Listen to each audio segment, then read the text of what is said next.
നമ്മൾ നമ്മുടെ വീട്ടിൽ നിൽക്കുമ്പോൾ കിട്ടുന്നൊരു സന്തോഷവും സുഖവും ഒക്കെ ഉണ്ടല്ലോ, അത് വേറെ ലെവലാണ് കേട്ടോ. നമ്മുടെ സൗകര്യം പോലെ നമുക്ക് ഇഷ്ടമുള്ള കാര്യങ്ങളൊക്കെ ചെയ്യാം. അമ്മയുടെ കൈ കൊണ്ടുണ്ടാക്കിയ ഭക്ഷണമൊക്കെ കഴിക്കാം. ഇതുപോലെ രാവിലെ എണീറ്റ് അടുക്കളപ്പുറകെ വന്നിരുന്ന് അമ്മയോട് കഥയും പറഞ്ഞ് ചായ കുടിച്ചുകൊണ്ട് ഇങ്ങനെ ഇരിക്കാം. നമ്മുടെ വീടും പരിസരമൊക്കെ സാവകാശം വൃത്തിയാക്കിയെടുക്കാം. പിന്നെ നമ്മൾ ഓമനിക്കുന്ന നമ്മുടെ പട്ടിയും പൂച്ചയും നമ്മുടെ പെറ്റ്സ് ഉണ്ടെങ്കിൽ അവർക്ക് വേണ്ടിയിട്ട് കുറേ ടൈം കണ്ടെത്താം, അവരുടെ കാര്യങ്ങളൊക്കെ ചെയ്യാം. അതൊക്കെ എനിക്ക് ഭയങ്കര ഇഷ്ടമുള്ള കാര്യങ്ങളാണ്. മിക്കിനെ ഇതേ കുളിപ്പിച്ചുണക്കി കയറ്റി. കുട്ടൂരാണെങ്കിൽ കുളിപ്പിച്ചുകൊണ്ട് വന്നതേ ഉള്ളൂ, ഇനി വെയിലത്ത് നിർത്തി ഉണക്കണം. ശരിക്കും പറഞ്ഞാലുണ്ടല്ലോ, പട്ടിക്കുഞ്ഞുങ്ങളെ കുളിപ്പിക്കുക എന്ന് പറഞ്ഞാൽ ഒരു അരമണിക്കൂറത്തെ കാര്യമുള്ളൂ. ഉമർക്ക് ചെള്ളുള്ളതുകൊണ്ട് എന്നും കുളിപ്പിക്കും. പക്ഷേ ഇവറ്റകളുടെ കാര്യം അങ്ങനല്ല. പൂച്ച കുളിപ്പിച്ചാൽ ഒരു ദിവസം പോക്കാണ്. കടിയും മാന്തും അള്ളലും ഉൾപ്പെടെ എല്ലാം കിട്ടുകയും ചെയ്യും. ഇത് എൻ്റെ അമ്മാവൻ്റെ വീട്ടിലെ കുഞ്ഞാണ്, ജാക്കി കുട്ടൻ.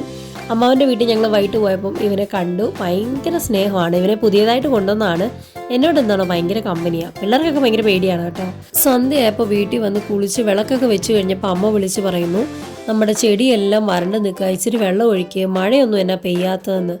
അമ്മയുടെ നാവ് കൊള്ളാം. പറഞ്ഞു തിരിയുന്നതിന് മുന്നേതാ ബാങ്ക് വിളിച്ചതും മഴ പെയ്തതും ഒരുപോലെ.